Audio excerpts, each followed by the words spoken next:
اسلام میں عمل کو بہت زیادہ اہمیت دی گئی ہے۔ اس کی وجہ بھی یہی ہے کہ مسلمانوں نے عمل کو بڑا نقصان پہنچایا۔ بہت سارے فرقے اسلام میں بنے، ہم نے عرض کیا کون کون سے فرقے تھے، کہ کچھ کی سوچ کے مطابق عقیدہ ضروری ہے، اگر عمل نہ بھی ہو تو کوئی مسئلہ نہیں ہے۔ کہ ہم نے بتایا تھا، یہاں تک کہہ چکے اور کہہ رہے تھے کہ اگر کسی نے نماز نہ پڑھی، روزہ نہ رکھا، نکح امہ، یہ نعرہ تھا ان کا کہ من لم یصم، جو روزہ نہ رکھے، جو نماز نہ پڑھے، الیاذ باللہ محارم سے نکاح کرے،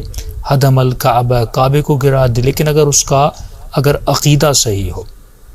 تو فرماتے فہو علی ایمان جبرائیل و میکائیل،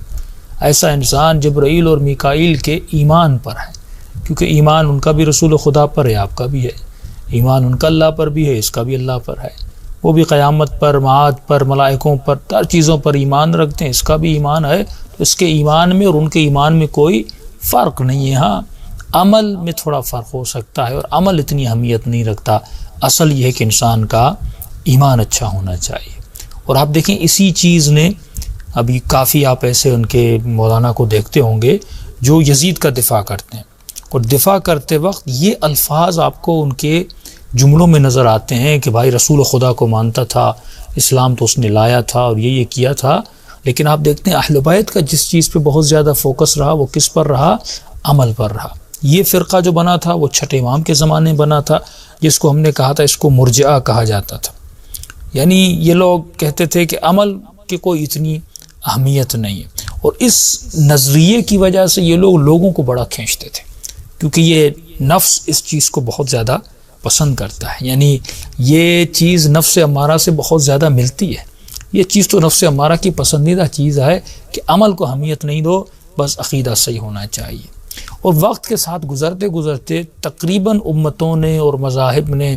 اس فرقے سے برات تو کی، اظہار دوری تو کیا، لیکن عمل میں تقریباً لوگ اسی فرقے میں انوالو رہے۔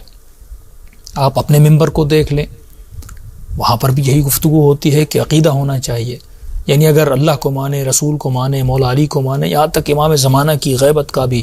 اقراری ہو اور اس کو بھی مانے۔ اب کہتے ہیں عمل تو چھوٹی موٹی چیز ہے، پھر اس کو شفاعت کی طرف لے جایا جاتا ہے، وہ ہماری شفاعت کر دیں گے، وہ ہمارے گناہوں کو بخشوا دیں گے، یعنی اس طرح کی گفتگو اور اس طرح کے عقیدوں سے لوگ کیا ہوتے ہیں؟ عمل سے دور ہو جاتے ہیں۔ اسی لیے پانچویں امام یعنی امام محمد باقر، چھٹے امام امام جعفر صادق علیہ الصلاۃ والسلام، ان دونوں اماموں نے اپنی گفتگو میں عمل پہ بڑا زور دیا کہ لا تنالوا شفاعتنا من استخف بصلاتی، وہ انسان ہماری شفاعت کبھی پا ہی نہیں سکتا جس نے نماز کو خفیف سمجھا، چھوٹا سمجھا۔ اسی طرح الا ماشاء اللہ اتنی احادیث ہیں جہاں پر امام نے عمل کو بڑی اہمیت دی ہے۔ تو یہی ان میں سے ایک فرقہ جو انہی کے عقیدے پر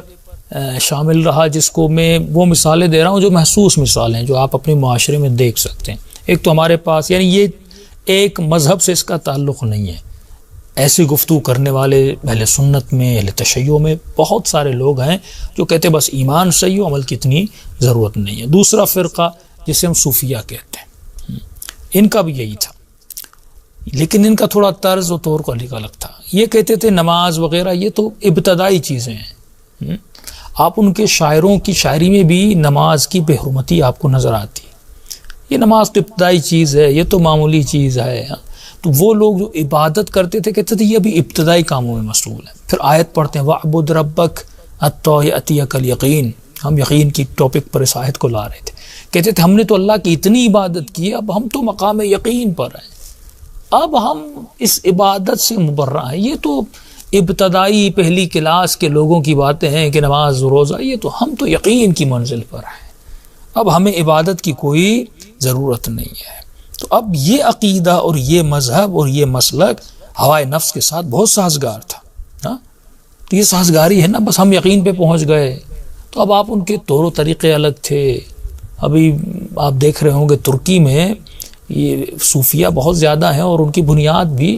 ترکی میں بہت انہوں نے بڑھایا ہے، اسپیشلی عثمانیہ حکومت میں اور ان چیزوں میں۔ تو آپ دیکھتے ہیں وہ خاص قسم کا رقص کرتے ہیں یا خاص قسم کی عبادت کرتے ہیں، یا ٹولیوں میں جمع ہوتے ہیں ایک لائن میں اور رسول خدا کا نام لیتے ہیں، ذکر خدا کرتے ہیں، لیکن ایک نئی ابدا، ایک نئی عبادت خدا کہتا ہے مجھے یہ طریقہ تمہارا پسند ہے، یہ سجدہ، یہ رکوع، یہ ترتیب جو نماز کی، یہ مجھے پسند ہے، جتنا مجھے یاد کرنا ہے میری عبادت کرنی اس ترتیب کے ساتھ کرو، کسی اور ترتیب کے ساتھ نہ کرنا۔ اگر کوئی اور ترتیب ہوتی اس ترتیب پہ رسول خدا کرتے۔ یہ جتنی بھی ان کی ترتیبیں ہیں اہل بیت سے ملتی ہیں رسول خدا سے، کیونکہ کہتے ہیں ہم مقام یقین پر پہنچ گئے، اور جو یقین پہ پہنچ جاتا ہے پھر اس انسان کو عبادت کرنے کی کوئی ضرورت نہیں ہے۔ اور ایسے جملے آپ کو معاشرے میں ملیں گے بھی، جیسے انسان کا دل پاک ہونا چاہیے، ہاں مطلب عمل کی کوئی اہمیت نہیں ہے۔ ہاں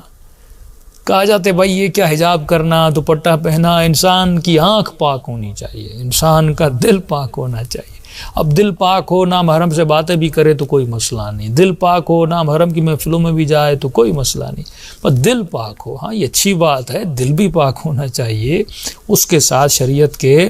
احکام پر بھی انسان کام کرے، عقیدہ بھی صحیح ہونا چاہیے۔ ہم نہیں کہتے عقیدہ صحیح نہ ہو، لیکن عقیدے کے ساتھ ساتھ انسان کا عمل بھی صحیح ہونا چاہیے۔